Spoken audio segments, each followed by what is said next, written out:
बिस्मिल्लाहिर्रहमानिर्रहीम। अस्सलाम वालेकुम। मैं फ़ैसल मसूद हूँ। आप SMK ग्राफिक्स यूट्यूब चैनल देख रहे हैं और मैं आपको फ़ोटोशॉप की एक और क्लास में वेलकम करता हूँ। अडोबी फ़ोटोशॉप की आज की क्लास में हम बिज़नेस कार्ड या विज़िटिंग कार्ड डिज़ाइन करेंगे और उसको एक मॉकअप के अंदर लगाएंगे। जैसा कि आप सब लोगों को पता है कि बिज़नेस कार्ड आपकी कंपनी, आपके ब्रांड या आपकी सर्विसेज को रिप्रेजेंट करता है, जिसके ऊपर आपका लोगो होता है, आपका नाम होता है, आपकी डेजिग्नेशन होती है, आपका ईमेल एड्रेस होता है और आपकी सारी कॉन्टैक्ट की इन्फॉर्मेशन होती है। एक बिज़नेस कार्ड किसी भी कंपनी या किसी भी बिज़नेस का वो पहला इंप्रेशन होता है जो आप अपने कस्टमर्स पे या अपनी टारगेट ऑडियंस पे डालना चाहते हैं। तो बिज़नेस कार्ड को अच्छा डिज़ाइन करना बहुत ज़रूरी है। एक अच्छा और सिंपल बिज़नेस कार्ड हमने कैसे डिज़ाइन करना है ये हम आज की क्लास में सीखने वाले हैं। तो चलिए जल्दी से वीडियो को स्टार्ट करते हैं। वीडियो को स्टार्ट करने से पहले मैं एक चीज़ कहना चाहता हूँ कि अगर अभी तक आपने मेरे चैनल SMK ग्राफिक्स को सब्सक्राइब नहीं किया तो इसे जल्दी से सब्सक्राइब कर लीजिए और बेल आइकन को दबा लीजिए ताकि ऐसी बहुत सी वीडियोज़ आपको टाइम पे मिल सकें।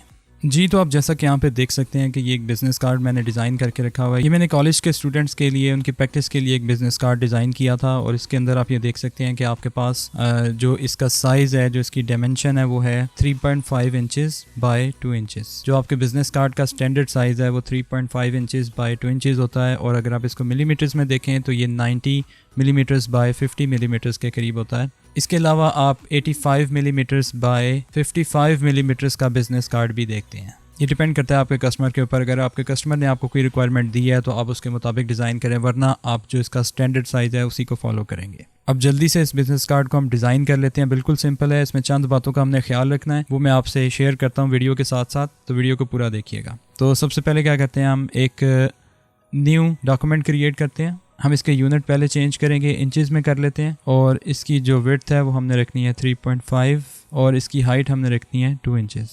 ये बहुत ज़रूरी है कि जब आप इसको स्टार्ट करने लगें तो आपने इसके यूनिट को उसके मुताबिक चेंज कर लेना है। अब हम इसकी रेजोल्यूशन सेट करेंगे। देखिए, अगर हमने इसको प्रिंट करना है ना तो हम इसको 300 पिक्सल्स पर इंच रखते हैं कम से कम, और इसका जो बैकग्राउंड है वो हम वाइट ही रखेंगे। तो इसको यहाँ पे क्रिएट कर लेते हैं। ये हमारे पास एक डॉक्यूमेंट आ चुका है और इसके अंदर सबसे पहले हम लोगोस को लगाएंगे और उसके बाद टेक्स्ट को लिखेंगे। तो जल्दी से हम लोगोस को ड्रैग करके ले आते हैं।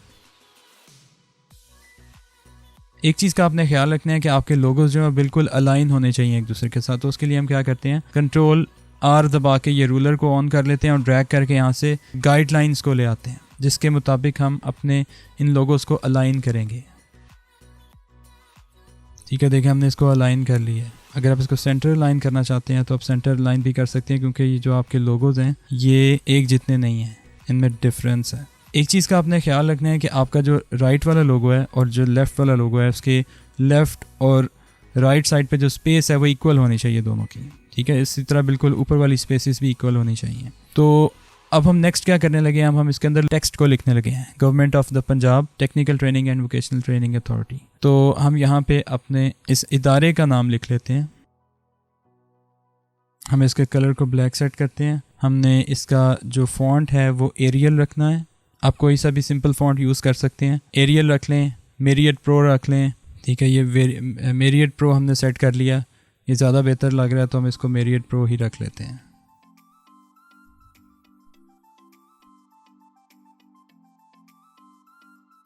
आपने स्पेलिंग्स को बहुत ध्यान से लिखना है। ठीक है, और इसको इक्वल अलाइन कर देना है आपने लेफ़्ट और राइट साइड से। ठीक है, अलाइनमेंट के लिए आप इन्हें सेलेक्ट करके यहाँ से सेंटर अलाइन कर सकते हैं। इसके बाद हम अपने उस बंदे का नाम लिखेंगे जिसका हम विजिटिंग कार्ड डिज़ाइन कर रहे हैं। तो ये एक डमी नाम लिखा हुआ है तो हम यहाँ पे भी इसको लिख लेते हैं।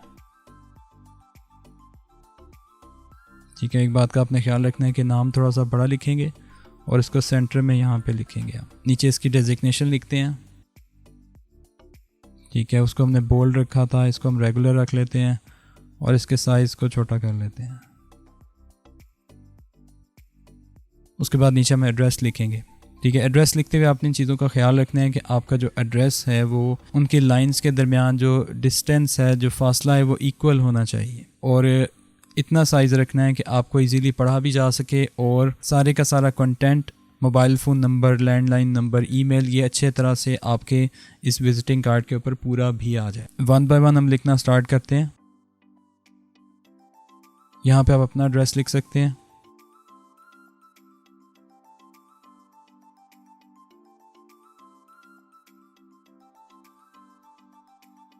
अगर आप इसको कैपिटलाइज करना चाहते हैं तो आप यहाँ पे करैक्टर पैनल में जाके ऑल कैप्स वाले इस बटन को क्लिक करके अपने उस टेक्स्ट को कैपिटलाइज कर सकते हैं। हमें अब इसी फॉन्ट साइज़ में और इसी फॉन्ट में एक नई लाइन चाहिए, तो हम आल्ट दबा के मूव टूल लेके आल्ट दबा के क्लिक एंड ड्रैग करते हैं और एक नई लाइन यहाँ पे बना लेते हैं और जहाँ पे इसका एड्रेस लिखेंगे इस इदारे का। ठीक है, अब यहाँ ये जो एड्रेस है हमें इसे ऑल कैप्स में नहीं लिखना, तो इसको मैंने ऑफ कर दिया यहाँ से।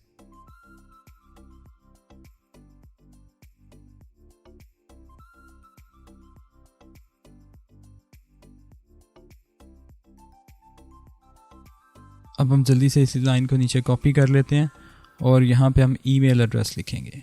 ये हमने यहाँ पे एक डमी ईमेल डाल दी है, इसको हम बोल्ड कर देते हैं। इसकी अलाइनमेंट अभी हम करते हैं, अभी हम जस्ट एक जल्दी से टेक्स्ट को लिख रहे हैं यहाँ पे। अब हमें सेल फ़ोन लिखना है और लैंडलाइन नंबर लिखना है, तो इसी को हम कॉपी कर लेते हैं। मूव टूल लेके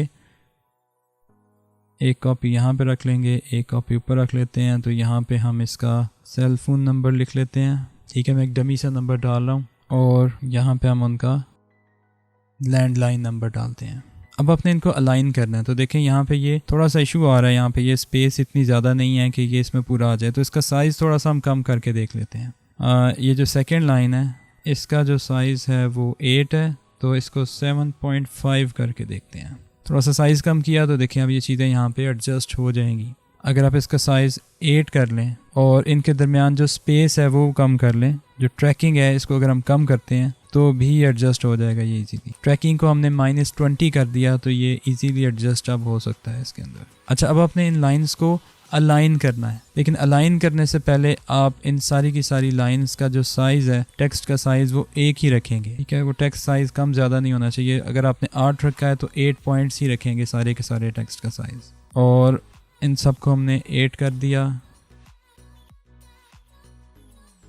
अब हम इनको अलाइन करेंगे। देखें, अगर आपने मल्टीपल लाइंस को अलाइन करना होता है, जो फर्स्ट वाली लाइन है और लास्ट वाली लाइन, उनके दरमियान जितना डिस्टेंस है उसको पहले सेट कर लेते हैं और इनको सेलेक्ट करने के बाद अब यहाँ से आके मोर ऑप्शंस में जाके ये इस तरह डिस्ट्रीब्यूट कर लेते हैं इसको, हॉरिजॉन्टल वर्टिकल डिस्ट्रीब्यूट कर लेते हैं यहाँ से। तो वर्टिकल डिस्ट्रीब्यूट सेंटर रखें तो वो तीनों लाइंस को सेंटर के मुताबिक वर्टिकली डिस्ट्रीब्यूट कर देगा। एक चीज़ का आपने और ख्याल रखना है कि इसकी जो लेफ्ट साइड है यहाँ पे और जो राइट साइड है, इन दोनों जगहों पे आपका जो डिस्टेंस है, ये जो फासला है वो इक्वल होना चाहिए, इक्वल स्पेस होनी चाहिए। तो हम क्या करते हैं, यहाँ पे अगर आप गाइडलाइन लगाना चाह रहे हैं तो आप गाइडलाइन भी लगा सकते हैं दोनों साइड्स पे, ताकि ये इक्वल फासले पे आपका जो टेक्स्ट है वो अलाइन हो जाए। ठीक है, थोड़ा सा इशू आ रहा है, आप इस सारे के सारे टेक्स्ट को थोड़ा सा लेफ्ट साइड पे अगर मूव करें तो ये टेक्स्ट भी आपका अलाइन हो जाएगा। और दूसरी ऑप्शन ये है कि अब आप इन सब की जो ट्रैकिंग है वो आप -20 कर दें। ठीक है, जिस तरह आपने इस लाइन की थी। तो इसको, ये फर्स्ट लाइन है, मेरे ख्याल में इसको करने की ज़रूरत नहीं है, लेकिन आप अगर करके देखें तो इसकी भी ट्रैकिंग -20 कर दें। देखें, ये ट्रैकिंग हम बहुत ज़्यादा कम नहीं करेंगे, इतना कम करेंगे कि ये इनके दरमियान थोड़ा थोड़ा फासला रहे। इतनी ज़्यादा कम नहीं करेंगे कि आपके जो लेटर्स हैं वो आपस में मिलने लगें। इसको बड़े ध्यान से और सोच समझ के आपने करना है, ये थोड़ी सी सेटिंग करनी होती है आपने, यही चीज़ आपकी टेक्निकल है। और ये देखें, इनको आपने अलाइन करना है, तो यहाँ से क्या करें, एक और गाइडलाइन ले लें। ठीक है, इस गाइडलाइन के मुताबिक आप अपने इन लेयर्स को अलाइन कर दें। इन तीनों को लेफ्ट अलाइन करें, इनको फिर दोबारा से डिस्ट्रीब्यूट वर्टिकल करें और इसी तरह आप इस लाइन को भी अलाइन कर दें। इनको आप राइट अलाइन कर दें। ठीक है, आप यहाँ पे देख सकते हैं कि इसके जो नीचे वाला फासला है और ऊपर वाला फासला वो तकरीबन बराबर है, और इसका जो लेफ्ट वाला फासला है और राइट साइड वाला फासला है वो भी तकरीबन इक्वल है। तो ये आपका बिजनेस कार्ड डिज़ाइन हो चुका है। अब हम इसको सेव कर लेते हैं। सेव करने के लिए हम फाइल में जाते हैं और इसको सबसे पहले तो हम सेव करते हैं PSD फाइल में। PSD में सेव करने का फ़ायदा ये है कि आपकी ये सारी की सारी लेयर्स आपकी सेव हो जाती हैं। बाद में आप इनको चेंज करना चाहें तो चेंज कर सकते हैं। और उसके बाद हम इसको सेव करेंगे, सेव एज़ JPG। इसकी क्वालिटी को हाई रखें। इसके अलावा आप अगर इसको प्रिंट करवाना चाह रहे हैं तो आप इसको PDF में भी सेव कर सकते हैं। तो एक्सपोर्ट में जाके इसको PDF में सेव आप कर सकते हैं। कार्ड हमारे पास आ चुका है, इसको ओपन करके देखते हैं। तो ये देखें व्यूअर्स, आपके सामने ये कार्ड आ चुका है और इसकी क्वालिटी बहुत अच्छी है। आपने स्पेलिंग्स का बहुत ख्याल रखना है कि आपकी स्पेलिंग की कोई मिस्टेक नहीं होनी चाहिए। इसको डिज़ाइन करने के बाद आपने बार बार रीड करना है ताकि अगर कोई ऐसी मिस्टेक है तो वो निकल आए। जी, तो आपने आज की क्लास में ये सीखा कि कैसे आपने एक बिज़नेस कार्ड को डिज़ाइन करना है। नेक्स्ट क्लास में इंशाल्लाह हम ये सीखने वाले हैं कि कैसे आपने बिज़नेस कार्ड को एक मॉकअप के अंदर लगाना है, यानी कि एक मॉकअप कैसे डिज़ाइन करना है अपने बिज़नेस कार्ड का। तो आपसे नेक्स्ट क्लास में मिलता हूँ। अपना बहुत सा ख्याल रखिए। अल्लाह हाफ़िज़।